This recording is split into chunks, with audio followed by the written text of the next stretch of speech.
Thanks for staying, everybody. Let me ask you this, so we'll start. This is your first film that you directed and also the first screenplay you did. Am I correct? Yes. Talk about the process of doing an adapted screenplay. What was your process in taking this work and creating more dialogue, I guess, et cetera? Well, I worked on this script in 2 incarnations, first as a theatrical play and then as a screenplay, which were 2 very different incarnations. And adapting a work that you love is really tricky because I started out with too much reverence for the book itself. And I had to get to a point where I had to throw out that reverence a little bit and be able to let it become something new. And I was so lucky that the author of the book, Phoebe, understood that process because she's such an artist herself. She could really understand that in order to make this its own artistic endeavor, I needed to let go of my feeling of wanting to please her and wanting to do justice to her book, which I loved so much. So at some point I had to throw out that book and throw out my reverence and let it become something new. And that was tough. And did it change a lot from, as you said, it was a theatrical piece first? Yeah. Did it change a lot from that to something for the screen? Yeah, it definitely had to change and grow. The play was a 5-character play, so much more contained, had a lot of really theatrical elements and similar nonlinear storytelling in some ways. But thinking of it as a screenplay, it opened up the world in a whole new way. And so I think they both are great in their own ways, but very different. How did you find the girl? Bel Powley, our lead actress, she's a British actress, and I found her through an audition tape. As I started casting, they were circulating my script probably to every actress under the age of 21 in Hollywood, and she had just been signed with my agency, but she was living in London, and so she submitted a tape, and I really think nobody ever gets cast from audition tapes, but I watched her audition tape and was so floored by her. And then eventually I had her and Alexander meet in New York, and the 3 of us sat down in a room together and we worked for a couple of hours. And then I really knew, okay, this whole thing is gonna work. She and I had the trust we needed. They worked well together. We could all talk the same language about the script, and so then it was, and now I can't imagine it being anybody else. She was just so incredible. Was she the last person you cast, or because you said you already had Alexander? She was the last person I officially cast, although I kind of knew I was going to cast her for 6 months. I just kept auditioning and I auditioned tons and tons of women, young girls, and kept comparing everyone to her. I just wanted to make sure. Yeah. Did anybody live in San Francisco, including yourself? I'm from the Bay Area. I'm from the East Bay. I didn't know. Yeah, I grew up in the East Bay. And so it was like returning home to make my first movie. So it was very much a family affair. My sister-in-law was our costume designer. My brother was the composer. My parents were on set every day that I would let them be there. Yeah, we called on favors. My father-in-law runs the Berkeley Repertory Theater, and so we raided their costume shop and their prop shop. It was very much a family affair, and it felt like being in my hometown making my first movie. It was exciting. Thank you. Yeah, I was glad that we got to do that. Yeah, it's great that it all sort of mixed together, so and you had San a real feel for the Francisco location. looks like the 70s still, so it worked. Not a lot that you had to do in No. terms of changing that around. Let me ask you this. If anybody else has a question, they can raise their hand and we'll work our way to you. I think everybody's still sort of taking it in. Yeah. Tell me, so it is your first film, and I'm always curious that you knew you wanted to direct a film and do a screenplay and you went out to find something and found this book, or did you read the book and were just compelled to make this film? I said this, I think, earlier today, that I didn't want to make a film. I just had to make this film. For me, I was really driven by this material, by this book, by this girl, and wanting to tell her story. So I had just never felt so compelled by any story before.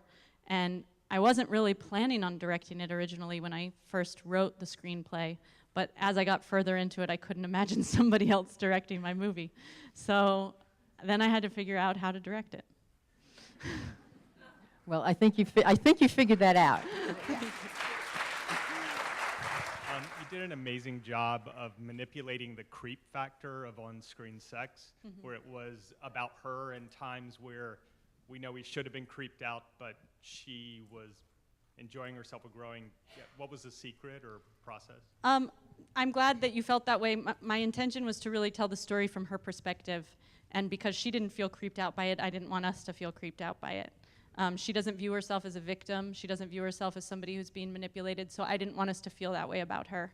And so I guess at every moment of writing and filming, I was just constantly trying to check in with, where is Minnie in this moment? What does she need? What is she feeling? Where is she emotionally? And making sure that whatever we're feeling in the scene is mirroring that. And so there are times where I think she hates him a little bit, and I hope we hate him a little bit in those moments.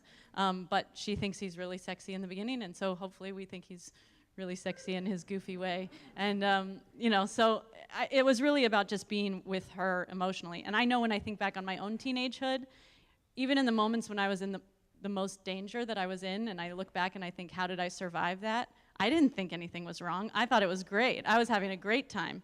So I didn't want there to be that kind of external adult judgment on the story as it was unfolding. Yeah, that's what is just so marvelous about her character and that whole thing, of everything that she goes through. It's just, I sit there and all of a sudden I was like, I'm much older than her, but all of a sudden I was identifying with her. Good. Not with the mother, not with anybody else, but with her. And when you did all this, and as you talk about this, was it also a process of you and Bel and everybody making sure that it was right Definitely. as you went through it? I think Bel and I had to establish a really, really trusting relationship, and we both loved this character who existed outside of both of us, but who we both felt like was us and was part of us. And so I think she and I kind of had a lot of conversations about kind of the big Minnie and who she was and what that meant, and then would check in with each other constantly about where she was in that emotional journey. And we also it was tough because she's a very young actress. She was 21 when we filmed. She's in every single scene in the movie. So she had to be tracking this very delicate emotional arc through the whole film. And of course you don't film chronologically. So we rehearsed a lot, and we rehearsed in order so that when we would go back, we could check in and we could say, remember where you are, this is what just happened, this is where you're headed, this is where you are in this journey, so that she could, because she had to hold everything in her. And she did that really well, too. There was, someone else had their hand up over there. There we go. I had a question. It was kind of related, actually, to what was just said previously, but many of the scenes shot, I thought you handled with such great care and consideration that what could have come off as exploitative actually came off as incredibly tender. So I'm just wondering, which shots were the hardest to keep that balance?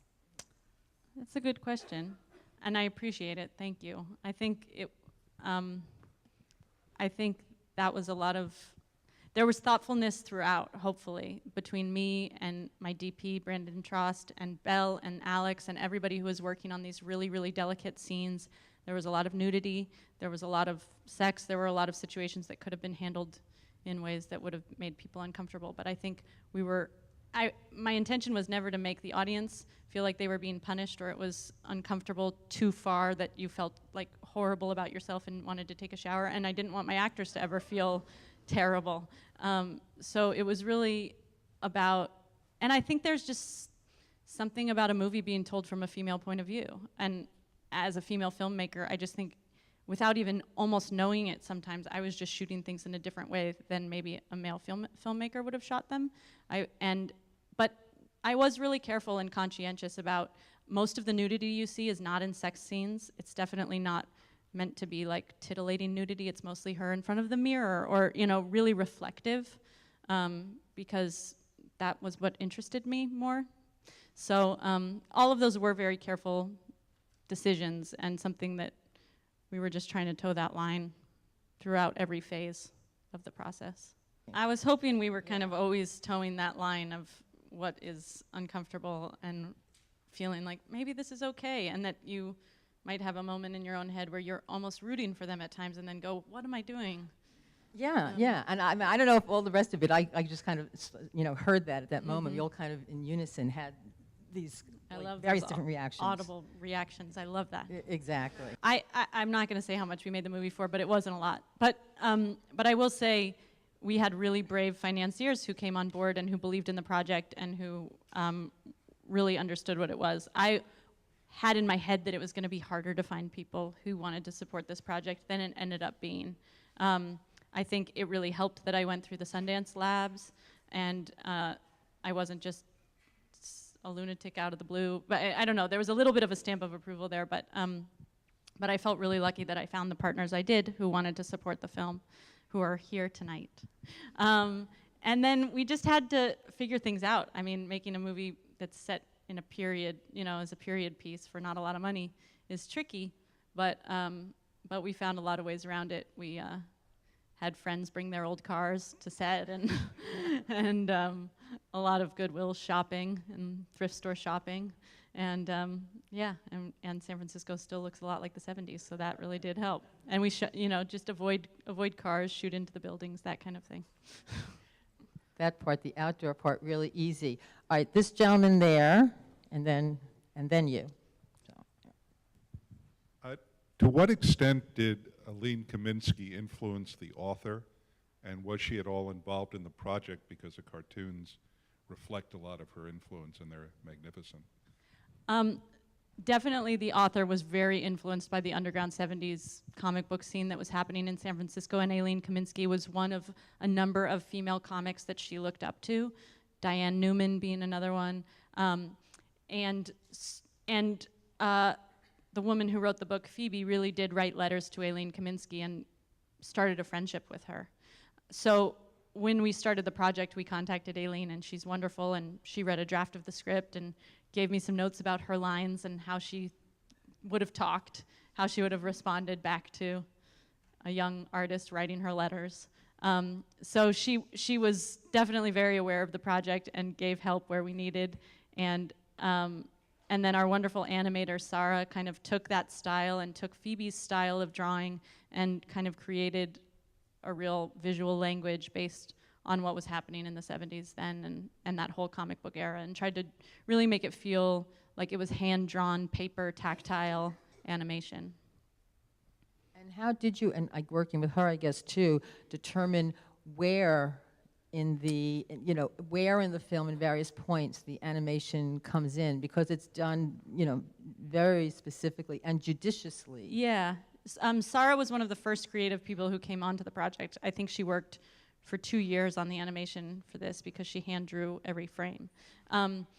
So she and I did a lot of talking before we shot about ways and areas where we thought the animation could play and how to kind of storyboard out interesting, hopefully, ways that the animation could emerge in surprising ways.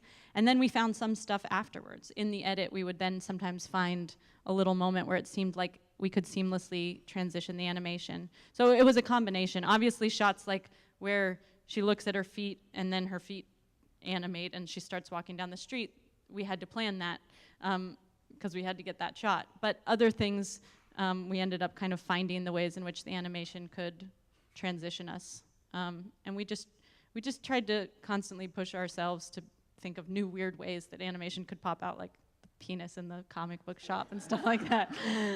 One of my personal favorites. And we loved a little ending. Is it like a logo at the end of the film? Yeah. Oh, I'm sorry. I'm sorry I took your question. I bet you could have asked it better than me. Okay. Then let's see. Anybody in the back? I mean, people in the back always get neglected. There's somebody sort of in the back.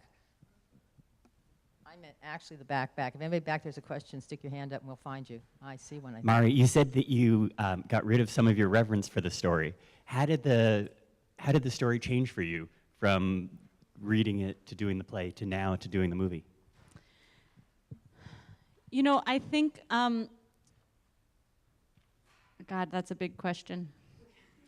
And hi, Andrew. Okay, it's your fault, Andrew. You asked the hard question.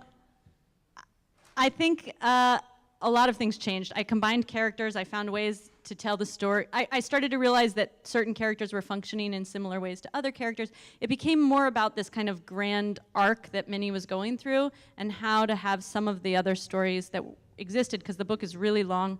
The book covers more ground and has a lot more characters and goes into many different places. So it became about kind of finding what I wanted more the theme of this movie to be, which was her relationship with Monroe, her relationship with her mother, her relationship to herself. And how do these other stories play around that and help that story build and grow? Which I think is slightly different from how it was in the play, but essentially the same kernel of what that theme was. So it was a big evolution. It's hard for me to even remember. I was trying to count it up, and I think I did something like 85 drafts of the script in various incarnations. So if I went back and read my first one, I would probably be appalled. I don't know. Or maybe it would be better than what I shot. Who knows? I don't know. I think we came up with something really sort of brilliant at the end. Anybody else? Yes. Oh, down here. In the middle You of guys are this row all there. so patient. Thank you for staying for this. I think we'll probably do one more question and then we'll Party. party. Hello. I read that you're an actress as well, and I was just wondering, this being your first film and this book meaning so much to you, how much did you let the actors kind of take their personal approach to the scenes and let them improvise, or kind of stay true to the script or your point of view and stuff? I love actors, and I love working with actors, and I love, because I am an actor, I love the process of acting. And so although we didn't improvise really at all, because I was very attached to the words as I had written them in my 85 drafts, I did really listen to the actors, and there were a lot of times where one of the actors would have a note about something or something didn't feel right to them, and I would rewrite based on how they felt. And we got to rehearse, which was really helpful, and we got to really, the actors were all so brave, and I felt like we're giving so much of themselves that if they felt like something wasn't ringing true to them, I felt like they knew their characters better than I did, and I needed to listen to them. So it was really a give and take, and although we didn't improvise, I felt like they all got to have a huge amount of creative input and to be really invested in these people that they had to bring to life. They had a lot on their shoulders. Well, I think that's it. I think you've asked great questions, great answers, great film. Thank you. Marie, thank you so much. Bravo. Bravo. Thank you. Thank you, everybody.